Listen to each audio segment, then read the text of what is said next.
So she starts leaking these documents. Here's what she says is going on in the schools. You think the purpose of education is reading, writing, and arithmetic?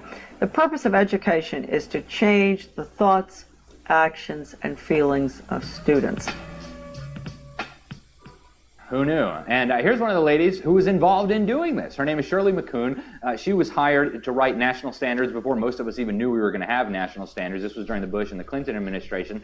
And here she is speaking at the National Governors Association. I want you to listen to what she's saying. Term fix and fix up these schools and taking care of them, rather than the issue of understanding that what we're into is a total restructuring of the society. Total restructuring. What is happening in America today and what is happening in Kansas and the Great Plains is not simply a chance situation in the usual winds of change.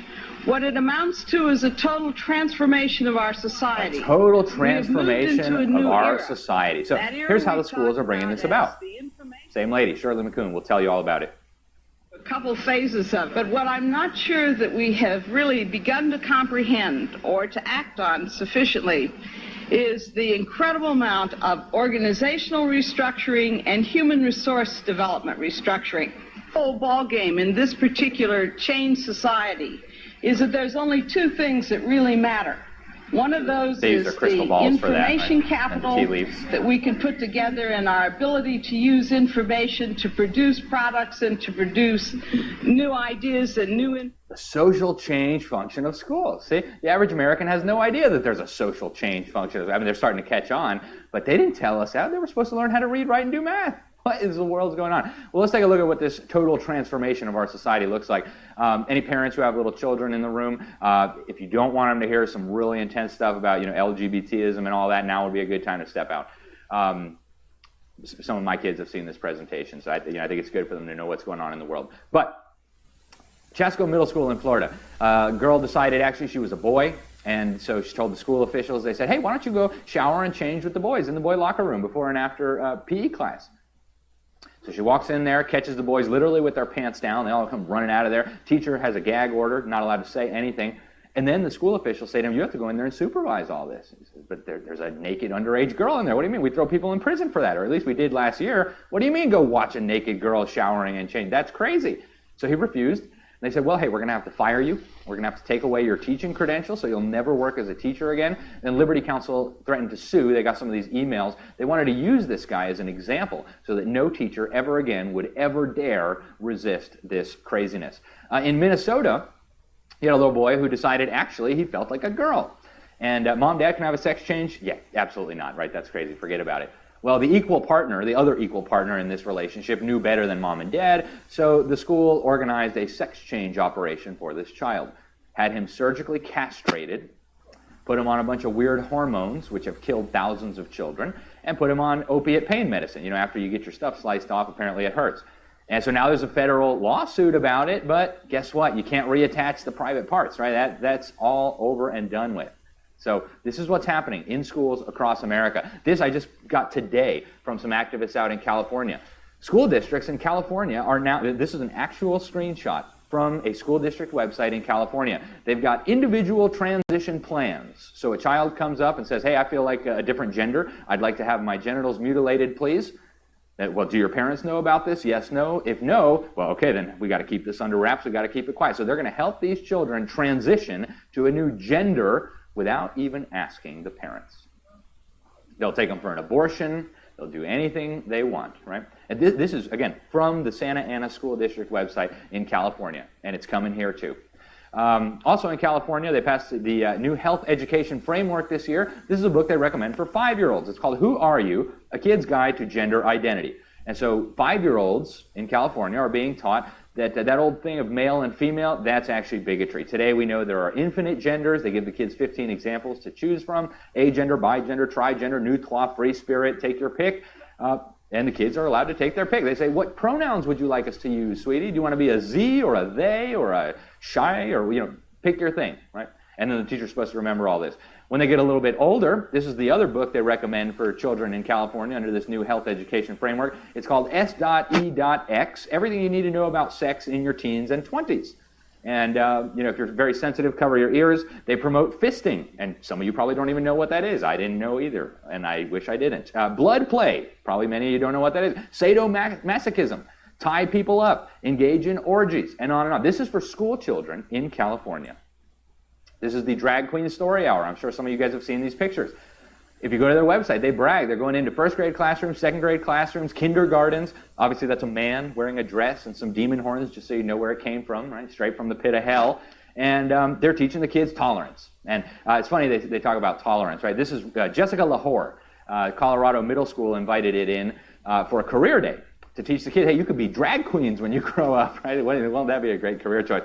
And these people are so tolerant. I wrote an article about this, and I questioned whether it was appropriate. I said we don't know whether they invited prostitutes and strippers. And this tolerant mob started sending me death threats and email. You should kill yourself. How dare you be so intolerant, right? You should die. That's how tolerant they are, right? Wait till they have more power. And guess what, guys? This is working. It's working very, very effectively. When I was a kid, which wasn't that long ago. In fact, he mentioned Sam Blumenfeld was speaking here in 1985. I was in my mom's tummy in 1985. So I was a kid not that long ago. Grew up all over the world, all different cultures, met kids from all different religions, all different backgrounds, and I never once, in all the tens of thousands of kids I met in my life, met a boy who thought he was a girl or a girl who thought she was a boy. And I bet for most of you, probably the same is true, right? You never met one growing up. In fact, the word transgender wasn't even in the dictionary when I was born. And now, according to the UCLA, they just put this study out, 27% of California's teenagers, 12 to 17, are gender nonconforming. So they're boys who don't accept that they're boys, girls who don't accept that they're girls, on and on. 27%. Do we have to wait till it's 50% before we say, wait a minute, guys, what are you doing to these poor kids? Or should we just wait till it's 75%? Maybe we just wait till they're all nuts, right? That's where it's going. And again, this is why I bring these videos. Check this out. California passed a law, I'm sure you guys have one similar in New York or it's coming, mandating that LGBT history be taught to all the children. So I actually got a copy of this curriculum they were using. First, they learned about the glories of Harvey Milk, the first openly homosexual elected official in America. Obviously, there's no mention there of the fact that he was a child rapist and that some of his victims went on to commit suicide. But hey, he's a hero. He was the first homosexual who was elected to office in America. Right? Obama named a Navy ship after him. True story. And then, as you go further down the curriculum, they tell the kids that Greek men used to take young underage boys under their wing, and they would do horrifying things to them. Don't use your imagination. And so this mom goes to meet with the school officials. This is a public meeting. This is assistant superintendent. Says, why are you teaching my kids about pedophilia? And in a sane world, you'd be like, well, we would never do that. Where would you get such a crazy idea? Well, here's what she actually said. This is the assistant superintendent for curriculum. You're teaching pedophilia in school to ninth graders. Teaching what? Pedophilia, pederasty, right here. Pederasty, as I discussed with you before, twice in my office when you come to view the materials, I've explained to you that this is done because we are talking about historical perspectives of how gender relations and different types of sexual orientations have existed in history. So this is something, a man and a boy is a sexual orientation. Something that's occurred in history, and so this is really important for us to include. So a couple of things that really jump out there, right? This is something that occurred in history, so we have to teach the children, right? I can think of a lot of things that occurred in history. Jesus walked on this planet, right? Everything changed, but you can't mention that to the kids. So obviously something that occurred in history is not the defining characteristic of what we teach. And then she said it's a sexual orientation. Twice she said it. Well, let the implications of that sink in, folks. In California and 26 other states, it's against the law to discriminate based on sexual orientation. And they're teaching the kids that raping children is a sexual orientation. So, we all recognize that it would be absolutely insane to have a pedophile running a Sunday school ministry or a school. But what are these kids going to think when they grow up? Well, that's a sexual orientation. Don't discriminate. Come on. What's wrong with you? That's against the law, right? And this is now a organized pattern. Here's a screenshot. Somebody from a classroom took a picture here. They're teaching the kids, I don't know if you can see, pedophilia as sexual orientation. Also California, but it's coming here too. Now they have surveys, NBC Fake News. 20% of millennials identify as LGBTQ, whatever. One reason I no longer identify as a millennial. It's terribly embarrassing. And here's UNESCO, the UN's education agency, with their global sex education standards. When the kids are 5, they need to know about masturbation and sexual pleasure. I've got a 5-year-old at home, and I'll tell you what, you teach my kid about sexual pleasure and masturbation, I'm going to assume you have evil intentions, and there will be a very big problem. Right? No 5-year-old needs to know about this stuff. None. Period. By 9, they need to have the knowledge and skills to defend tax-funded abortion. And it gets crazier and crazier. And then they say it's an evidence-based curriculum. The evidence shows we have to teach this to children. So where's the evidence? So you go to the back. Planned Parenthood is listed 20 times. Largest murderer of unborn children in America is listed more than 20 times as their science. And then the rest comes from this guy, a child rapist named Alfred Kinsey, the sexologist, right? This guy was involved in the rape and sexual torture of thousands of children. Some of them as young as 5 months old. They would take 4-year-olds and stimulate them, and the kids would cry, and they would pass out, and they'd say, oh, that's evidence that these kids are having a good time. It's pleasurable. Check it out. We have to sexualize kids at very young ages because they can... You get where this is going, right? It's absolutely insane. It's criminal. It's child abuse. And yet this is the foundation of all this sex nonsense they're teaching to our kids. And what happens? It destroys these kids, right? It destroys their ability to have a proper family. It destroys their future marriages. It encourages them to fornicate, so they go out and get pregnant and murder their babies. This is a society destroyer, right? And it is now institutionalized in every government school in this entire country. So, how did this all come about? Kinsey, interesting. The federal government was going to investigate Kinsey, the child rapist. And guess who comes in? All these big foundations. Oh, you can't do that, right? And so these foundations played a crucial role in bringing this all about.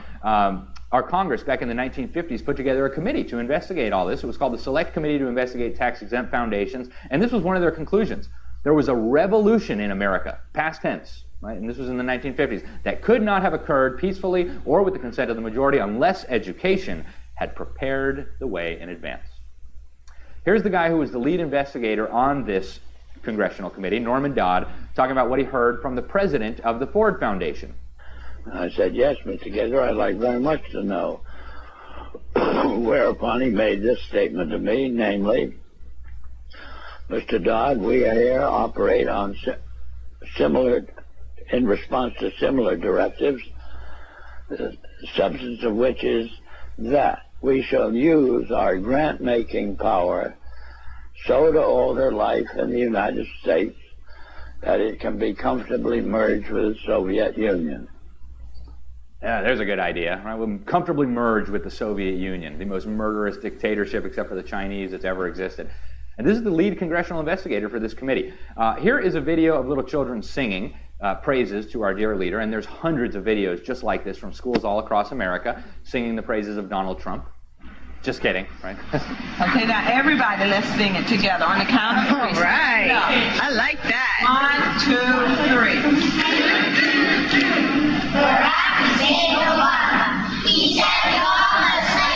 And anyways, in the interest of time, we're going to go through a lot of this stuff real quick. But Obama obviously didn't make America smart again or strong again. What he did do was push Common Core on our states, right? These national standards. Well, I want to give you guys just a sneak preview of this. This is Dr. Sandra Stotsky, the only English expert put on the Common Core Validation Committee by the Common Core people themselves. She refused to sign off on these standards. She said they're going to reduce the ability for children to develop critical thinking skills. They were written hastily by people who didn't care how crummy they were. So no, I'm not going to sign off on them. Here's the lady they hired to write the reading standards. She actually put, I don't agree with her politically on much, but we both see eye to eye on how you teach reading. There's only one way to teach reading properly. So she put all that in. They took it all out, replaced it with quackery, and she said the science shows this is not how children learn how to read. We'll come back to that. This is the only math expert they put on the committee, Dr. James Milgram. I serve on a board with him also. And he says that the Common Core math standards reflect very low expectations. They're as non-challenging as possible. There are actual errors in the math, and they're neither mathematically correct nor especially clear. So hey, let's mandate them in all 50 states. Right? Great idea. This is what it looks like. Actually, in the interest of time, we're going to skip it, but I was going to show you guys some Common Core math problems. It's absurd. The federal government did a study. This just came out earlier this year. They funded it, and they found that Common Core had significant negative effects during the 7 years after they were adopted, and the effects get worse. The magnitude of the negative effects gets worse as time goes on, and yet we still have it in every single one of our states. They've also got national pseudoscience standards now, brought to you by the same people who brought you Common Core. You wonder how the kids can believe all this gender idiocy, the climate idiocy? In 12 years, they will never once hear the term scientific method as part of these national science standards. Right? What they will hear over and over and over again is that the gas you exhale is toxic pollution that's going to kill us all unless you let the UN run your life, and you came from slime that turned into a monkey over billions of years with no God, and then, yeah. So as long as you know those things, we'll call you a scientist. They're learning pseudo-history, right? Fake history. Dr. Pesta, who's been here to speak, I've been working with him closely. He actually helped us on this special report we did some of the articles. He's been doing surveys of his students every year as they come in. Every single year he's done this survey, a majority of his new students out of the public schools believed that America invented slavery. Pretty crazy, right? Slavery is an institution that has been ubiquitous throughout human history, throughout all time, through every culture. And two societies, our cousins over in Britain and here in America, decided, no, that's bad, right? The Bible says you shouldn't steal somebody's life, you can't have slavery. We're going to end it not just in our own countries, we're going to end it everywhere. And I mean, you could still buy and sell slaves legally in Mauritania as recently as 2007. That's a true story. But we ended slavery here. A lot of our founding fathers were very, very opposed to slavery. And we ended it all over the world. And yet the kids coming out of the public schools think America is this horrifying, evil place that actually invented slavery. They teach the kids that the Second Amendment guarantees the right of the government to have a militia. They teach the kids that Trump is a racist and all his supporters are white, old, rural racists. Here's kids bowing down to Islam on a school field trip. Here's the 5 pillars of Islam on a school board in Kansas. Can you imagine if the 10 Commandments were there, or if the Lord's Prayer was there? Oh my goodness, the ACLU would be on you like flies on poop. Right? Here they have Buddhist education. They make the kids meditate, and they do mindfulness education, they call it, Buddhist meditation techniques. Here they're doing Hindu exercises, yoga. So you can have Islam, you can have Hinduism, you can have Buddhism, you can have atheism. What you can't have is the 10 Commandments, the Bible, or Christianity. Right? They're also gathering an incredible amount of data on your kids. This robot here the federal government created because they wanted to gather mental health data. This comes right out of the Department of Education report, a facial expression camera.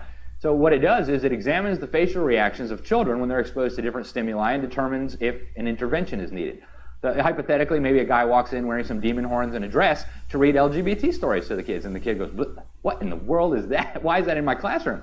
Aha, this one needs an intervention, right? He doesn't have the correct attitudes. And then they tell you what they're going to use all the data for. This is from another Department of Education report. They say that all this data that's being captured from these children is going to be used to enable algorithms to predict future behavior and interests of children. That's where this is going, folks. They know more about your kids than you do. They know about their dental health, their mental health, how mommy talks to daddy, how daddy talks to mommy, what kind of food you have in the refrigerator. Does daddy drink a beer at dinner? They know all of it, right? They know what you think.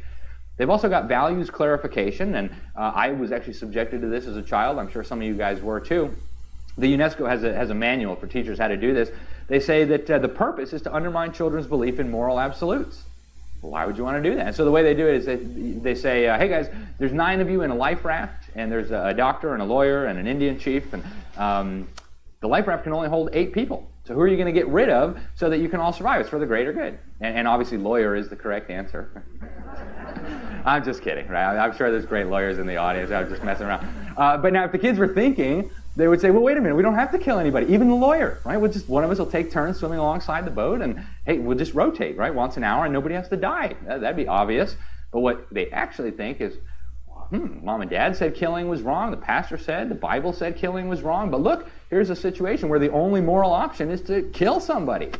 So I guess my mom and dad were wrong, Bible must be wrong. Morality is clearly subjective. It clearly depends on the situation that we're in. So maybe there is a time and a place to kill babies or old people or to put people in camps. Right? That's what the kids leave there thinking. It undermines their belief in moral absolutes. It's very effective. They've been doing this for a long time. That's why the great majority of our young people today do not believe in moral absolutes, because they've been subjected to this kind of mental terrorism.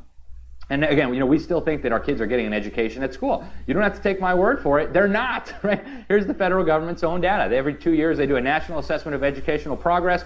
2/3 of 8th graders are below proficient in math. And, we're not talking about advanced calculus and trigonometry. We're talking as dumbed down as you could possibly get. And 2/3 of 8th graders can't even reach proficiency on that. By the time they get to high school, only 1/4 of seniors are proficient in math. Only 1/3 of high school seniors are proficient in reading. In reading, right? We're spending 12 years and $200,000 more in the state of New York, and these kids graduate, they can't even read their high school diploma. Something is really wrong. Federal literacy study in 1993, the most comprehensive that was ever done, found that about 50% of Americans were either illiterate or so close to it that they couldn't even hold a job. I mean, they're just completely helpless when it comes to taking care of themselves on reading.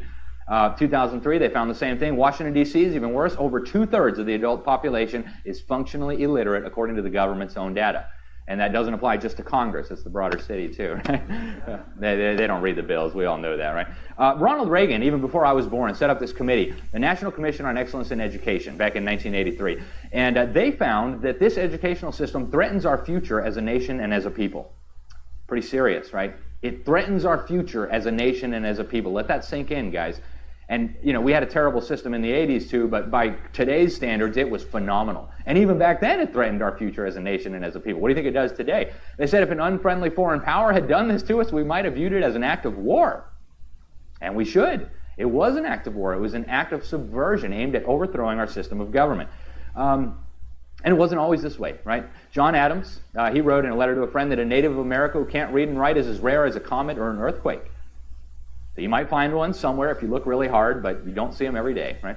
Thomas Jefferson would brag that American farmers were the only ones who read Homer. And modern high school students are thinking, oh, I know about Homer, right? Homer Simpson, right? And if you want to know about the educational level of the founding generation, go read the Federalist Papers. I mean, these were written for average people. These were written for farmers and shopkeepers and shoemakers, right? These weren't for PhDs in ancient political theory. And the people could read it and understand it, and they were having a debate about the merits of the Constitution. Go find yourself a college graduate today who can read it, even in modern English. It just goes right over their head, right? They don't get it. We have data on early literacy. From the late 1700s, this scholar from the University of Montana found that almost 100% of people in Boston could read by the end of the 1700s, 90% in other places.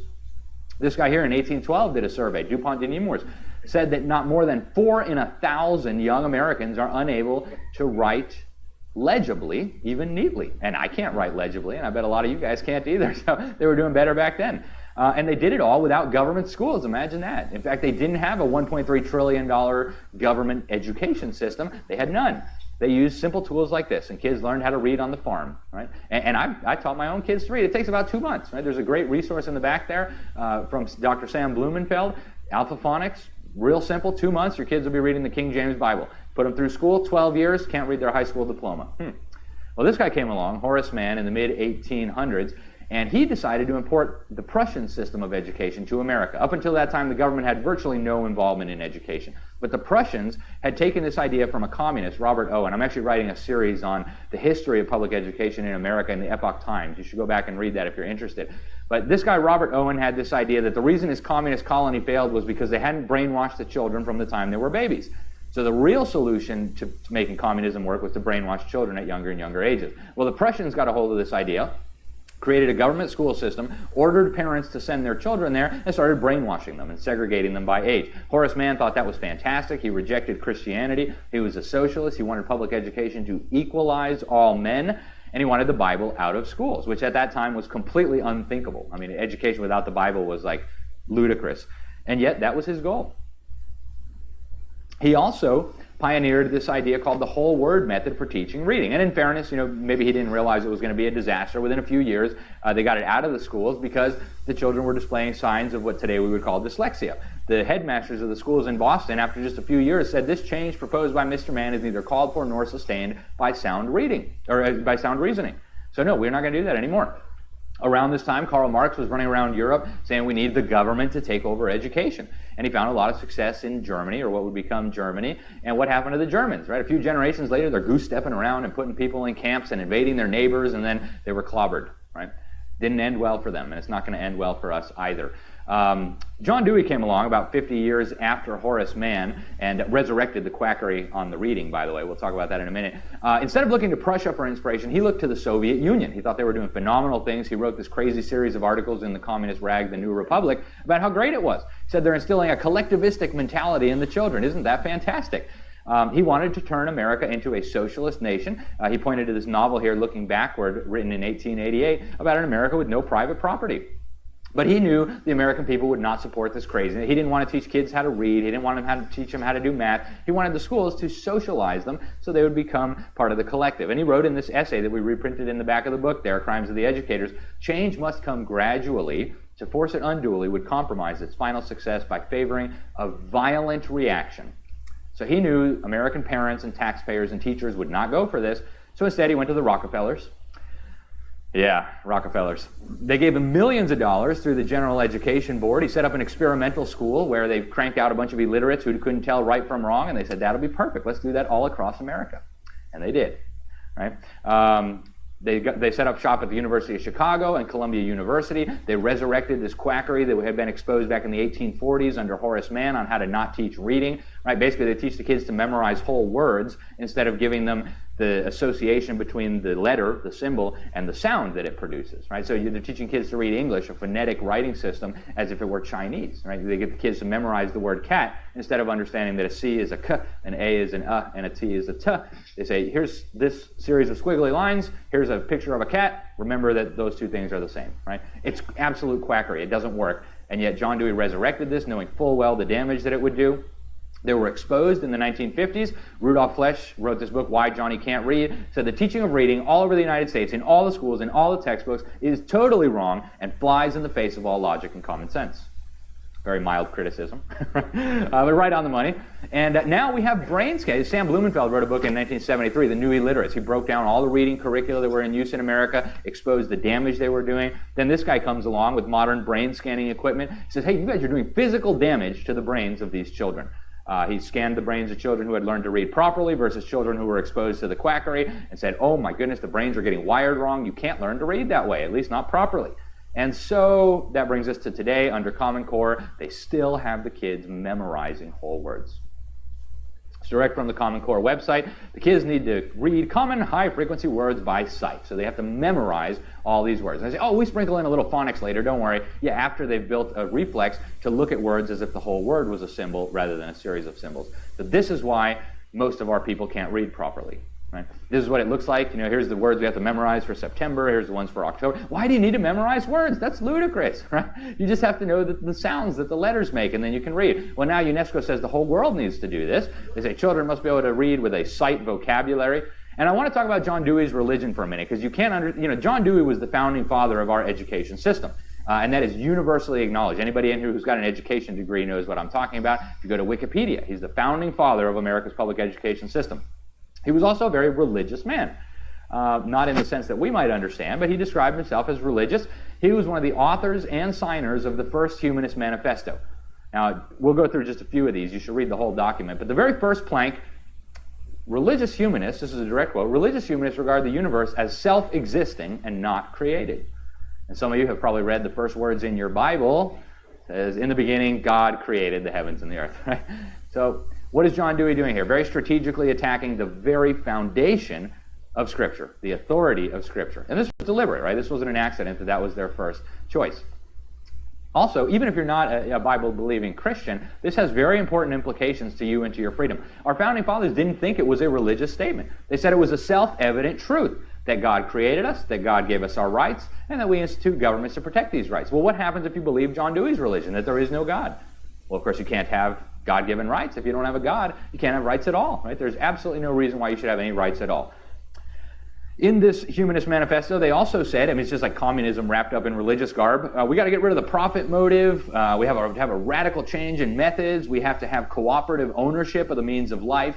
And then one of John Dewey's associates, one of the guys who signed this Humanist Manifesto, C.F. Potter, he wrote in his book, Humanism, A New Religion, that education is thus a most powerful ally of humanism, and every public school is a school of humanism. What can a theistic Sunday school do, meeting for an hour once a week, teaching only a fraction of the children? What can that do to stem 5 days of humanistic teachings? And he knew, just as well as we all should, absolutely nothing, right? Absolutely nothing. So, more recently, in the Humanist magazine, this guy put it this way: the classroom is the arena of conflict between the old and the new, the rotting corpse of Christianity, together with the adjacent evils and misery, and the new faith, humanism. Right, so these people are teaching your children a religion. They pretend like we're secular, we're neutral, but they, when they talk to each other, they know they're teaching your children a religion. It's actually not a new religion, right? This idea that man and woman can be their own little gods, we get to decide things, we get to choose for ourselves what's right and wrong. We've heard this before, haven't we? Go back to Genesis 3:5. God doth know that in the day ye eat thereof, then your eyes shall be open, and ye shall be as gods. Right? We all get to be little gods. Where have we heard that lie before? It ended pretty badly, didn't it? Anyways, the Supreme Court actually made this the official religion of the United States. In 1962, they banned prayer. The state of New York here had developed a prayer, Protestants, Catholics, and Jews. Hey, God, we acknowledge our dependence on you. We ask your blessings. Can't do that. That's unconstitutional. First Amendment. Right? 1963, they said Bible reading is also unconstitutional. And anybody ever read the First Amendment? It says Congress shall make no law. Is the state of New York Congress? Is your local school district Congress? Of course not, right? When the First Amendment was written and ratified, most of the states had established churches. Anybody who thinks that they meant to criminalize, to outlaw a prayer at school doesn't understand the first thing about American history, right? They just didn't want some group of Protestants to take over the federal government and say, now you're all going to be Methodists or Presbyterians or whatever, right? That's what they were trying to do. They weren't trying to ban prayer at school. So this guy, this justice here, in his dissent, he actually acknowledged what was happening. He said, this refusal to permit religious exercises is thus seen not as a state of neutrality, but rather the establishment of a religion of secularism, or humanism, as John Dewey would have called it. And now we are moving toward a global indoctrination system modeled off the American system, as crazy as that sounds. And they've been working on this for a long time. Back in the 40s, they got the Universal Declaration of Human Rights. They said that every child has a human right to an education that furthers the activities of the UN. Well, what if you're like me? You think the UN is a terrible dictators club from the pit of hell that ought to be dismantled and fumigated? Well, you can't teach that to your kids. You're depriving them of their human rights. How dare you? They also created UNESCO, the UN's education agency. And they were very open about their intentions back then. Julian Huxley, the first Secretary General, he said the purpose was to create a world government by building it in the minds of men at school. They put out a pamphlet in 1949 that schools must combat family attitudes. You parents out there, you're corrupting your children with love of God, love of country. How dare you do that, right? Can't do that. Then in 1990, they brought all the governments of the world together in Thailand, signed the Jomtien Declaration. And in Article 5, they said all children all over the world have to learn from the same standards. And in Article 10, they said it's not the responsibility of the family or the school board or even the U.S. Supreme Court anymore to decide what those standards will be. They said it's now a common and universal human responsibility, or a UN responsibility. So Kim Jong-un, the rocket man, and Fidel Castro and Robert Mugabe, all these paragons of virtue and knowledge, get to help decide what our children should be learning. In 2000, they got even bolder. They came together in Dakar in Senegal. They adopted another education agreement. Every government on the planet signed on. They said governments must implement strategies to change the values, attitudes, and beliefs of children. That's what they say, right? Here's the Secretary General of the UN in 2015 talking about what education ought to do. Education must do more than produce individuals who can read, write, and count. It must nurture global citizens who can rise to the challenges of the 21st century. Must nurture global citizens. Quick show of hands. How many sent their kids to school so they become good global citizens? All right, I've talked to tens of thousands of people about this, and not one person has raised their hand. And yet the head of the UN is saying the purpose of education is to turn your kids into global citizens.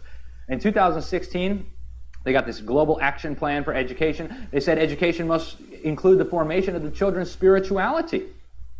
This is Irina Bokova. She was a senior member of the Bulgarian Communist Party, the regime that slaughtered about 250,000 people out of a population of 7 million. So, I mean, maybe not quite as bad as China, but pretty bad. She hates me with a special passion. And until last year, she was running UNESCO, the UN's education agency. And she sent out this press release to their whole mailing list. They said, we have a collective duty to empower every child with the right values to shape the future as responsible global citizens. That's what they're saying, right? Not me. Then if you go on UNESCO's website, they got a toolkit for sustainable development education. They tell you that generally more highly educated people have higher incomes and consume more resources than poorly educated people who consume less resources. In this case, more education increases the threat to sustainability. You think they want your kids to have a good education? Here's what they want your kids to believe. This is a board game that UNESCO created. It's in government schools all over the world. And the kids have to get the right answer so they can move to the next square. Here's one of the questions. This is absolutely true. You can download this game on the UN's website. What is the best way to fight poverty? And if you have 2 brain cells, you can think, all right, what are the richest countries in the world with the least amount of poverty? America, Switzerland, Canada, Japan. What do they all have in common? Free markets, private property, at least some tenuous tie to biblical principles. What are the poorest countries in the whole world? Cuba, Haiti, North Korea, Venezuela. What do they all have in common? Share the wealth, produce, right? And so this is what they're teaching our kids. Here's another video from the UN. The Education 2030 Agenda is our roadmap to inclusive and quality education for all. UNESCO, the UN's specialized agency for education, is leading the global and regional coordination of this ambitious goal, responding to cutting-edge global challenges, supporting countries to build better education systems, and monitoring progress to make sure the world stays on course. they're supporting countries to build better education systems, and they're monitoring progress to make sure we all stay on course. But that's only for third world countries, right? That's not for America, obviously. Wrong, right? Here's Arne Duncan. Spent 7 years as Secretary of Education. He gave a speech to UNESCO. He said, "You guys are my global partner in reforming education." He quoted a communist terrorist. I won't tell you which one because we need another presentation. But he said education is the most powerful weapon you can use to change the world. He said education is a global public good unconstrained by national boundaries. He said we must advance the sustainability movement through education. Did anybody send their kids to school so you could advance the sustainability movement? No, I didn't think so, right? They said we got to build the science of sustainability into every curriculum, starting in kindergarten. And now we are at the global education system, right? And we've only got like 3 hours left. No, I'm just kidding. We're almost done. They have a World Core curriculum now, right? It's a World Core curriculum developed by this guy, Robert Mueller, and no relation to the special counsel as far as I know. But this guy was a real piece of work. If you're a Christian, he might offend you. He said the UN was the body of Christ.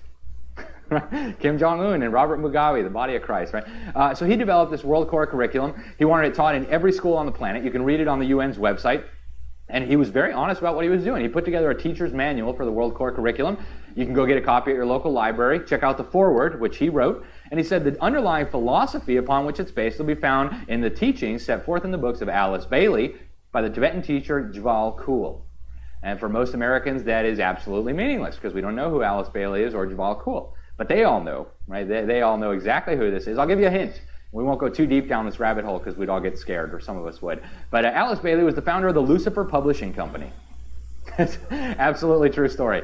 They changed the name now to the Lucius Trust because people were like, what? Lucifer Publishing Company? She was a disciple of Helena Blavatsky, and that probably means something to some of you. If you have time on your own, go check this stuff out. And then this Tibetan teacher, Djwhal Khul. Turns out he's not Tibetan, he's not a teacher, he's not even a human being, right? Alice Bailey claimed to be in communication with these spiritual masters. She called them ascended masters. And she said there were these benign spiritual beings that were going to lead us to this global age of enlightenment. Now, if you've read your Bible, you know she was talking to demons. But be that as it may, this Djwhal Khul was the chief of these ascended masters. And we ought to know, right, if the whole global education system is modeled on her teachings, we ought to know what they were writing. Well, here's one of the books she and her demons wrote. It's called Education in the New Age. And you should read this book because the whole thing is filled with abominations and monstrosities.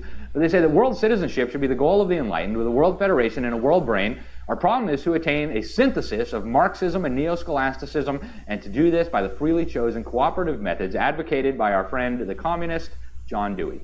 So we're back full circle now, right? That's where this is all going. And they'll tell you this. This isn't me saying this. This is stuff they are saying, right? So you don't have to take my word on this. Common Core is part of a global system. In 2015, the UN put out this report. They said, hey, when we started this global education mission, we only had like 12 countries where we had national education standards lined up with the global ones. Today, we have over 100. In America, we call them Common Core. Now, Bill Gates, he put $2.3 billion of his own money into Common Core, largest financier of Common Core except us, the taxpayers. And what less people know is that in 2004, he signed an agreement with UNESCO, flew over to Europe. There he is with the head of UNESCO at the time, where they agreed they were going to create a global syllabus and a global curriculum to train teachers all over the world in how they can go instruct students. And crazy stuff here. But here's a video that the Common Core people produced that will tell you exactly what you need to know about Common Core. Up until now, it's been pretty hard to tell how well kids are competing in school and how well they're going to do when they get out of school. Is a girl in your neighborhood being taught as much as her friend over in the next one? Is a graduating senior in, say, St. Louis as prepared to get a job as the graduate in Shanghai? Well, it turns out the answer to both of these questions is no. Because for years, states have been setting different standards for what students should know and be able to do at each grade level. What we really need are clear goals. That's where the Common Core state standards come in. The standards are consistent from school to school, and they match up against international standards too. Now we know how we're doing compared to just about everyone. Shanghai, and so even though local communities will still design their own curriculum with the same rules, everybody can compete on the same kind of staircase. And again, that's them telling you, folks. It's not me telling you this is a global education system. It's them bragging about it.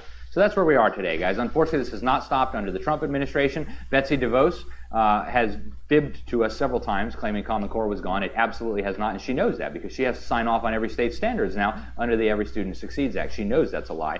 She went down to Argentina last year and signed this G20 agreement. They said they were going to incorporate their shared values into the curricula of all education systems around the world. What shared values do we have with communist China, the most murderous government on the planet? What shared values do we have with Saudi Arabia? Chop your head off for becoming a Christian. I don't know. But they said we commit to facilitating the internationalization of education.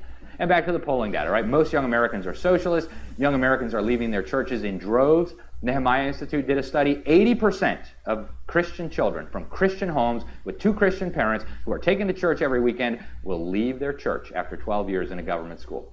Our churches aren't going to survive another generation of this. Neither is our liberty.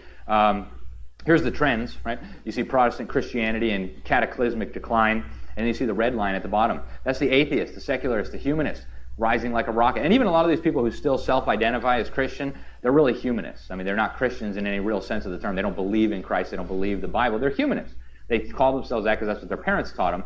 But you guys remember when Obama said, whatever we once were, we're no longer a Christian nation. I hate to agree with Obama, but he may be right. Okay, so solutions. Everything that I just showed you was a documented fact. Now I'm just going to spend a couple minutes telling you guys my opinion about what we do about this, and the only opinion that matters, I'm going to give you guys a couple quotes from Scripture so you know what God thinks about this. The first question is, can we reform this system? Absolutely not. Right? It's doing exactly what it was supposed to do. The people who created it wanted it to crank out little socialists by the millions who would eventually overthrow our form of government, our churches, and implement a socialist system. It's doing exactly what they wanted it to do. If you take your new car to the mechanic and say, fix it, he's going to look at you funny and be like, what do you mean? Works perfectly. It's doing exactly what it's supposed to do. How are we going to fix it? You can't fix it, right? This is one of the guys who was involved in the conspiracy to create a government education system, one of Robert Owen's disciples. He eventually came to Christ and he repented of this evil he was involved in and he tried to blow the whistle. He wrote a book. He said the great object was to get rid of Christianity. And we were going to do this by setting up a system of state and national schools where parents would be compelled to send their children by law. And today we're like, well, what else is new, right? Back then, people were like, that's crazy. That would never happen. I mean, don't be so ridiculous, right? Well, that's what they did, isn't it? Here's Thomas Massie, congressman from Kentucky. He's got a great bill to abolish the Department of Education. I got to interview him about it at the John Birch Society's 60th anniversary dinner. In the interest of time, we'll skip through it. It's a great bill, but it's not going to solve the problem, right? People think of the Department of Education as the head of the monster or UNESCO. It's not, right? The monster is kind of like a hydra. You can chop off one tentacle and 10 more will grow back. So getting rid of the Department of Education is a good goal. We should do it. HR 899, but it's not going to fix this. So as I see it today, we got 2 options, and 2 options only. Get our kids out as quickly as we can, in as large a numbers as we can, or just get ready to lose your freedom, lose your country, lose your kids, lose your church, lose your constitution, lose everything. That's where it's going, folks. There's 2 options. If someone has the third one, I'd love to hear it, but that's all the options that I see right now. There is some good news. 7 out of 10 Americans would like to take their children out of public schools. 7 out of 10. So they all have a sense that something's wrong. They don't know how urgent it is, but they have a sense that something is really, really wrong. What we need to do now is show them how urgent it is. So what we're arguing here, and I borrowed this term from my friend E. Ray Moore of Exodus Mandate, we need a Dunkirk operation. And if you went to government school, I'll give you a quick background on this. Dunkirk, the British Army was surrounded on the beaches of Dunkirk by Hitler's National Socialist forces. They were about to be annihilated. And the British people said, no, please, right? They got on their knees, they prayed, God, we need a miracle. They put every resource in their society at the disposal of this rescue operation. Everything that could float went across the English Channel, picked up those boys, they took them back to Britain, and they lived to fight another day. And I can happily report that today the British people are not speaking German. They may be speaking Arabic soon, but that's a question for another talk. They do have a Muslim mayor, right? Brits are a minority in their own capital city now. It's a true story. But we need a Dunkirk operation now to rescue our kids, now, right? If they go, we're all doomed too, right? We need to understand that. If our boys and our girls are devoured by this monster, it's over, folks. That's how simple it is. So, parents, I'm really talking to you, and grandparents, you can talk to your kids about this. You've got to get your children out. You've got to get them out. Think of it as a burning building, right? The public school is on fire. You would run in there and you'd grab your kid and you'd run as fast as you could in the other direction. Why? Because you're worried about their physical well-being. And their physical well-being is important, right? We don't want our kids to get burned. We don't want them to have their wieners sliced off to become transgender. The schools are doing tremendous physical damage to our children today. They're doing brain damage. They're putting them on drugs. They're teaching them to have abortions. The kids are in physical danger like you can't imagine. But it's worse.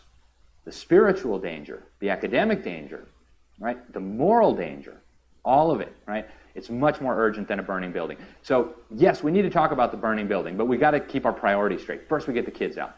Then we talk about what do we do about this burning building. I mean, we don't want the burning building to burn down our community, right? So it's an important thing that we have to talk about, but we have to have our priorities right. The first thing we need to do is get the children out immediately, right? We wouldn't form a committee and have a debate and go to the school board meeting to discuss the kids in the burning building. We would run in there, we would get them out, and we would go as far away as we could, right? That's what we need to do. Pastors, priests, rabbis, God put you as a shepherd in your congregation for a reason. You're supposed to keep the flock safe from the wolves. And yet, a lot of the people in your congregation are sending the children to the wolves. And what are you doing about it? Nothing, because you don't want to offend those 2 government school teachers in your congregation. Guess what? They already know, right? That's why they homeschool their kids. That's why they send their kids to private school in massively larger numbers than average Americans, because they know, right? They know that this is not a suitable place for children, so they don't send their kids there. Right? We need to take a lesson from them, and pastors, you need to help make this possible. Right? If you don't have a Christian school at your church, why? Get one built. If your church is too small, maybe network with 10 other churches and build one between all of you. We've got a School of Freedom Project Academy. We'll bring a school right to your church for almost no money. Right? Just basically what it costs us. Set up a scholarship fund. I talked to a pastor in Ohio. They've got a scholarship fund. So when a parent says, oh, I can't afford to get my kids out. Oh, yes, you can. We got you covered. Right? There's plenty of resources in the body of Christ to protect our children. We also need to understand, why do we have education? Who should be in charge of education? And fortunately, God gives us a lot of insight on these questions. First, I want to turn to Proverbs 22:6, where God tells us that Caesar ought to train up a child in the way that he should go, and even when he's old, and you guys are all like, well, he didn't say that, right? Of course he didn't say that. He's talking to parents. You can read the Bible every which way, sideways, upside down. You'll never find any reference to Caesar educating the children. That's because God did not delegate education to Caesar, right? Caesar's got an important job. He's supposed to wield the sword and punish evil, but he's not supposed to educate your kids. That's your job, parents. That's your job. Next, Deuteronomy 6-7. What is an education supposed to look like? Well, part of it is these commandments that I give you, you have to have them upon your hearts, and you have to impress them upon your children. Is the school impressing them upon your children? No, they're not. Right? You got to talk about them when you're sitting at home, when you're walking, when you're lying down, when you're waking up, all the time. That's what your education ought to be. Caesar, don't provoke, oh no, it's fathers, don't provoke your children to anger, but bring them up in the discipline and instruction of the Lord. Again, fathers, right? Now, something about education. God tells us what an education ought to look like. The fear of the Lord is the beginning of wisdom. Proverbs 1:7, the fear of the Lord is the beginning of knowledge. Interesting. You guys know just as well as I do that you can't even mention the Lord in school, right? They'd rather have head lice or even a school shooter than any mention of the Lord at a school. Can't say Jesus. Oh my goodness, we'll get the federal courts on you. We will destroy you. You think your kids are going to get any knowledge there? You think they're going to get any wisdom there? Of course they're not, right? And what happens when the kids don't have any knowledge? My people are destroyed for lack of knowledge, is what Hosea 4:6 says. Martin Luther, for you Protestants out there, said that any school that's not diligently teaching the Scriptures is going to become the great gates of hell. You're going to send your kids to the gates of hell? I hope not. Pope Pius XI, he said any education that doesn't have God at the center of it is false and full of error. For you Catholics out there, you're going to send your kids to get an education that's false and full of error? Why? Harvard was once a good school, believe it or not, and they said the purpose of education, the main end of the student's life and his studies, is to know God.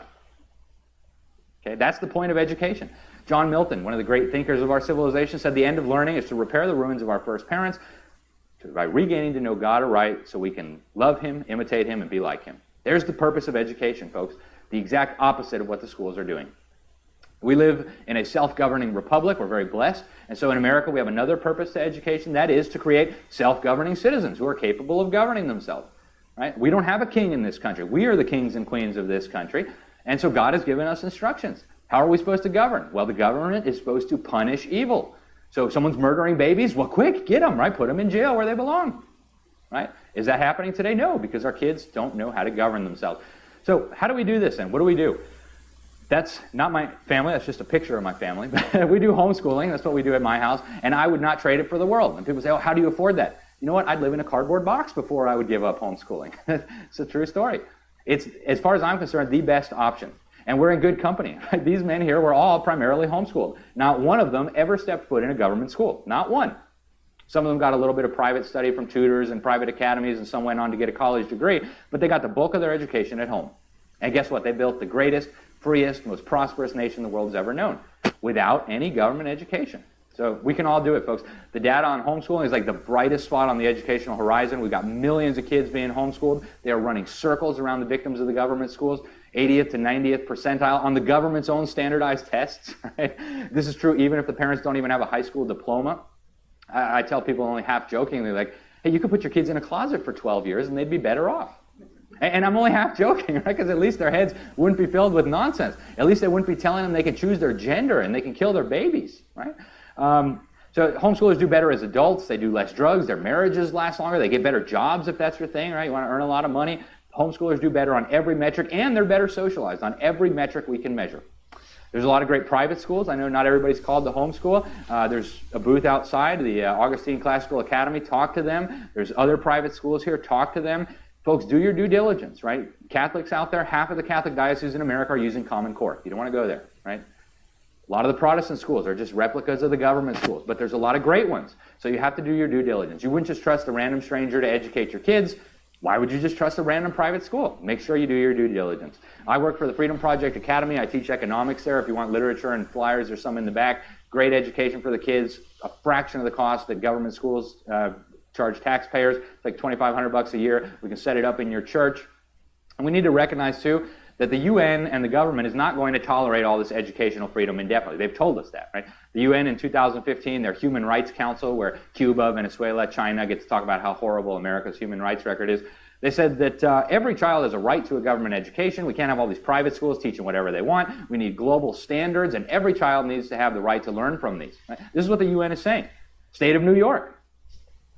True story. This just came out last year. New York outlines new guidelines for what private schools must teach. They're coming for the Jews first, right? Where we heard that, but they're coming for us next. Okay? And again, they're brainwashing our kids. They're dumbing down our kids. If you want the whole story on the dumbing down, get a copy of that book. Ed's got some in the back. And here we are with our guns. They'll take this from my cold, dead finger. They'll never enslave me. Guys, I'm a Second Amendment guy too, and they'll take my guns from my cold, dead hands too, but that is not going to work, guys. It's not going to work. They don't need your guns. They have your kids, right? What are you going to do with your guns when it's your kids coming to take them? Absolutely nothing, right? So Hitler put it this way: when an opponent declares, I will not come over to your side, I calmly say, your child belongs to us already. You will pass on, but your descendants now stand firmly in the new camp. In a short time, they will know nothing else but this new community. And that's where we are now, folks. Go talk to a high school student. Ask them about the Constitution. Ask them about the Declaration of Independence. Ask them about God-given rights. Oh, don't bring that religious mumbo-jumbo. They don't even know that that's the basis of our country. Ask them about Noah. Ask them about Abraham. Ask them about Jesus. They don't know anything about anything that matters. They can tell you gender theory all day long, the climate change, all that stuff. They don't know anything about what matters. So we need an exodus of monumental proportions from the schools. We can look to our founding fathers for guidance and wisdom. They put their lives, their fortunes, and their sacred honor on the line. The odds looked overwhelming, right? Going up against the most powerful empire that had ever existed. Hey, we're farmers. We're going to get them, right? They must have looked so ludicrous. Well, guess what? The odds aren't good for us either, but if we stand for what's right, if we do what's right, we can win this. But we won't win it without our children. But what has changed in the last 40 years, and again, Hofstadter couldn't have anticipated this. He was writing really at the beginning of the video culture. What has happened, I think, that has added to all of the endemic American anti-intellectual tendencies that Hofstadter talked about is the saturation of our culture by 24/7 infotainment, which was just beginning.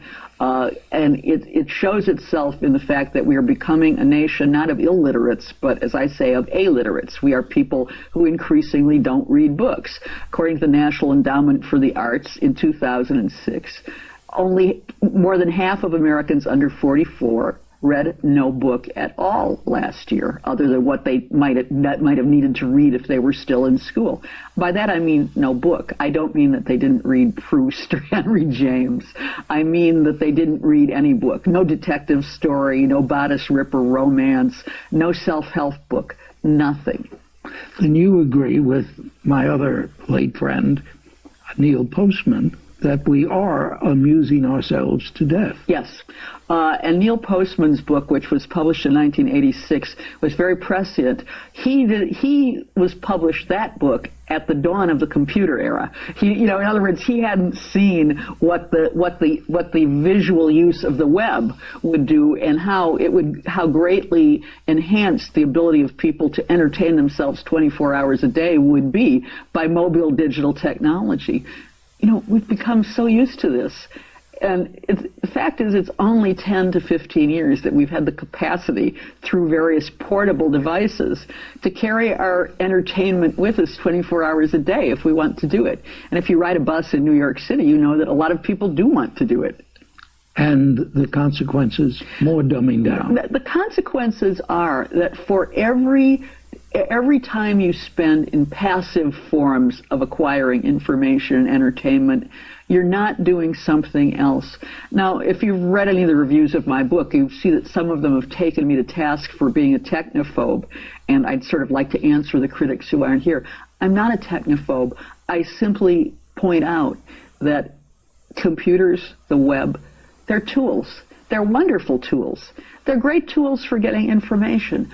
I'm really happy that when I forget a date, that I don't have to go through 10 books to find it. I can just click on the internet and find out what the date of some battle was, or how to spell the name of some country whose name has been changed.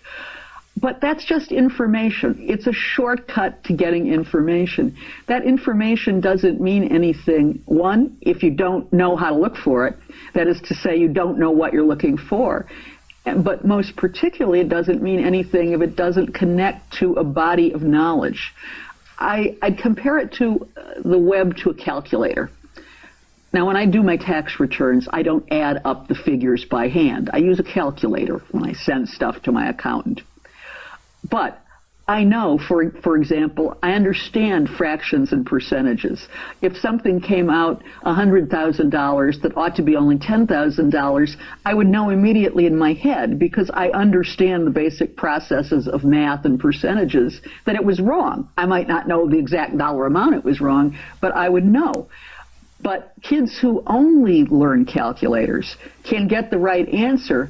But if the calculator goes haywire, they'll be at a loss if they don't understand percentages and fractions. And just as an aside, our 15-year-olds are nearly at the bottom in all developed nations in their math literacy. So this is a kind of across-the-board thing. Well, the relationship of computers to knowledge is very much like the relationship of calculators to math. What computers have in them is what we put in them. What we get out of them is what we look for in. So if you're looking for great things, you can find them on the internet. And if you're looking for garbage, if what you want to do is watch people indicting their estranged spouses on YouTube and throwing up on YouTube, you'll do that. Garbage in, garbage out. Now, a lot of people are very angry at me for saying that computers are just tools, and I don't know why. This may be one of the problems that America has, is an almost childlike faith in technological solutions to every problem, as though what was on the web isn't what people have put there, as though it exists as some kind of a godlike source of knowledge. What then? You've been an historian here in this book. Turn out to be a prophet, and what do you prophesy? I really hate to be asked that question. I don't feel very optimistic. I particularly don't feel optimistic because just since I've been writing this book, there has been a push by video marketers to reach the last untouched market, which are children from infancy to about 2 years old. Until a few years ago, what was available in videos was aimed at 2 years and above. Now they're promoting various things like Home Box Office's Classical Baby. They're promoting it for infants from 6 months old. And when pediatricians, so the American Academy of Pediatrics says there is no safe level of viewing for kids that young because it stunts vocabulary development, among other things. A psychiatrist from Harvard Medical School, who, guess what, is also a consultant to HBO, came out with the incredible statement: to say that this kind of TV for babies is bad is tantamount to saying that art is bad. Well, this shows you, this is the reason I called this book The Age of Unreason, by the way, and did not use the word anti-intellectualism in the title. This is obviously a very well-trained man making an utterly unreasonable statement. Unpaid, well-trained person, do you think? I wouldn't know. I assume nobody. I assume when you're a consultant to HBO, you get a consulting fee. You and I have to think about still another field, and that is prenatal use of television. Maybe there are bucks to be made there. Okay, you and I. You mean put a camera in the woman's uterus? I see it. I see it coming. Good business. Look, I'm quite serious. You are considered anti-technological. I'm so frequently called a Luddite to my face. What is going to happen? Others don't seem to have experienced, though if you turn to Europe, you see that the electronic revolution, excuse me, has taken hold even more than it has here, but seemingly not with the same educational consequences. I think that is a really important question, because obviously the empire of infotainment doesn't have any national boundaries. What makes us more susceptible in other cultures to the worst as opposed to the best parts of the digital revolution? I think one of the things that makes us more susceptible is something I already mentioned, which is our kind of love affair with technology, the idea that it is more than it is.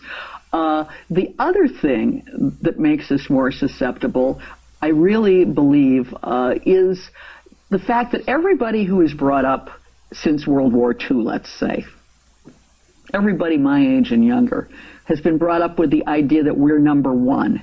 We're number one covers a multitude of sins. It's almost like a thumb-sucking security blanket saying we don't have to do anything more. And when you look at these studies about our math and our science students and so on, you know that we're not going to be number one much longer. In many areas, such as manufacturing, we're no longer number one. In certain scientific areas, we are also on the verge of not being number one.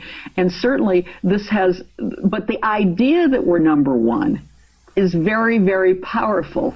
And in a way, it kind of impedes thinking about solutions, because if you just fall back on we're number one, and also American exceptionalism, we're different, we're better, and don't look at what's really happening in the world, then you don't think about solutions. Now, I have to say, since I published this book, I have received literally thousands of emails from young parents who are concerned about this. All I wanted to do with my book was to start a conversation about this subject, which has to precede anything we might do at the public level to impede some of these forces that are dumbing us down. And one of that conversation has to be about how we use our own time and how we allow our young children, because those are the only people parents have any control over. Once they go off on their own when they're about 6 or 7, you have less and less control over them. I've had so many people come up to me after talks and say, I'd love to read more, but I just don't have the time. Well, what we have to be thinking about as part of this conversation is, why don't we have the time? In our households, we have the time to have television on 7 hours a day. Young boys have 3 hours a day to spend on video games. Now, if you are spending all of your time on these things, whether you're a parent vegged out on the couch, or a kid using video games or spending hours on MySpace, then of course you don't have time to read books. Of course you don't have time to think quietly. You don't have time to do any of those things, but there isn't any law that says we have to keep spending our time this way. And by the way, I'm not one of those people who thinks that nobody should ever watch TV or you should never let your kid watch a video. The problem is let's say the hour when you put a kid in front of a video, when you come home and you want to talk to your spouse and you want to have an hour of uninterrupted adult conversation, that's not a problem. The problem is when that hour turns into 2 and 3 and 4 and 5 habitual hours. When it occupies the weekends, that's the problem. And that, I believe, is the first force dumbing down our culture. All of the others, in a way, are secondary to it. The soundbite that has become our political culture is a product of this culture of infotainment. It's strange to me that what you don't say is that the American motto or theme or whatever you might want to call it, that the bottom line is our bottom line, and that we lure our children into these things. I'm surprised that you don't do that, but let me ask you something. You say toward the very end of your book, memory has been the greatest civic casualty of the past 50 years. Yes. What do you mean? Yes. because, and again, this is part of our political process. Look, we have heard almost nothing about the war in Iraq in the political campaign in the last 2 months. We heard a lot about it at the beginning. Why? Because there aren't quite as many Americans dying with the surge. So the personal arguments between Hillary and Barack have pushed the war off TV. We can't seem to be able to carry through a conversation about an issue unless bombs are exploding in our own faces. When I say that memory has been a casualty, to talk about the war in Iraq, you have to talk about how it started, which means that you have to be able to remember what happened 5 years ago. And only in America, I think, could somebody say that their vote 5 years ago didn't matter, and that was what everybody was doing then, and have that accepted. To discuss anything intelligently that's a matter of policy, you have to have some memory. And again, I think the video culture is very much a part of that. I make no brief for a lot of the junk that appears in newspapers and in many books. But if you see something wrong in a book, or in the newspaper for that matter, something that doesn't quite track with you, you can go and compare it with other sources and look at a lot of things. When I hear a candidate saying something on TV, chances are I'm only half paying attention with half an ear anyway. The soundbite is gone, except when they endlessly loop things like the Reverend Jeremiah Wright. The soundbite is gone, and you have the opportunity to think about it. Now, all of this stuff is there on the web, that's right. And you can use the web to do this kind of thing, but very few people actually do, except for the most sort of intensely politically interested people. Newspapers, for instance, 10 years ago thought online editions were going to save them. They're not. Young people don't read more newspapers online than they read print editions, which is to say only a small minority of the people who read online editions are under the age of 35. And also, people read less online of a newspaper than they read of a print edition. People who want to look at sports go to the sports scores, the latest political brouhaha, you go to that. But the experience of reading the whole newspaper is gone. And I think that what we do, I argue, on the internet is not reading.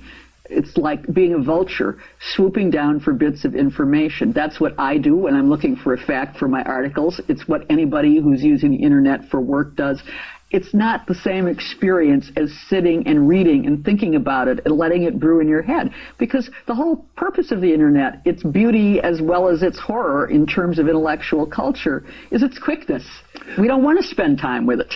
We want to spend time with it, but not with any one thing to read on it. Would you consider it inappropriate for one to suggest that maybe the best thing for us to do then is to accept, not relish, but accept your description, and it is an accurate, in my estimation. I don't think anybody really challenges your description of what is happening to us.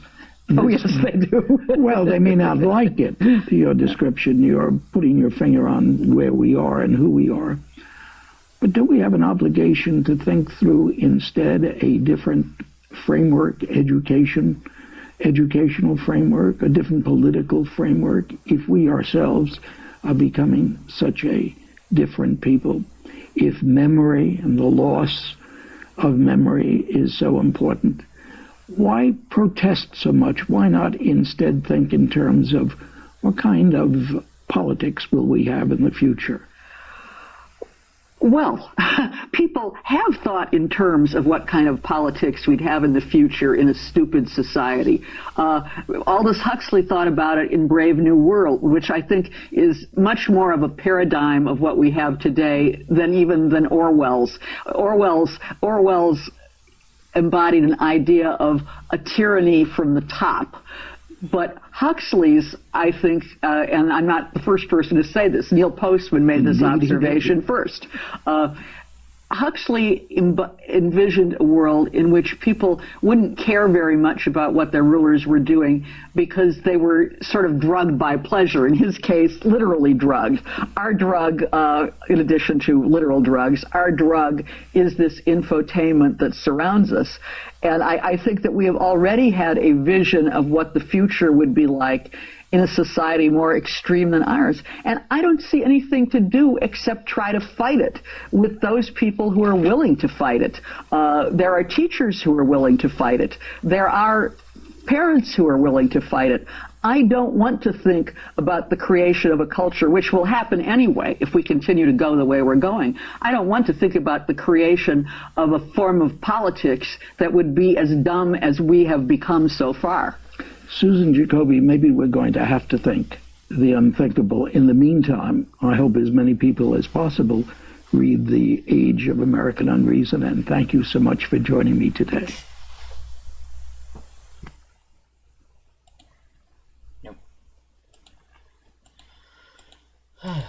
And that's it.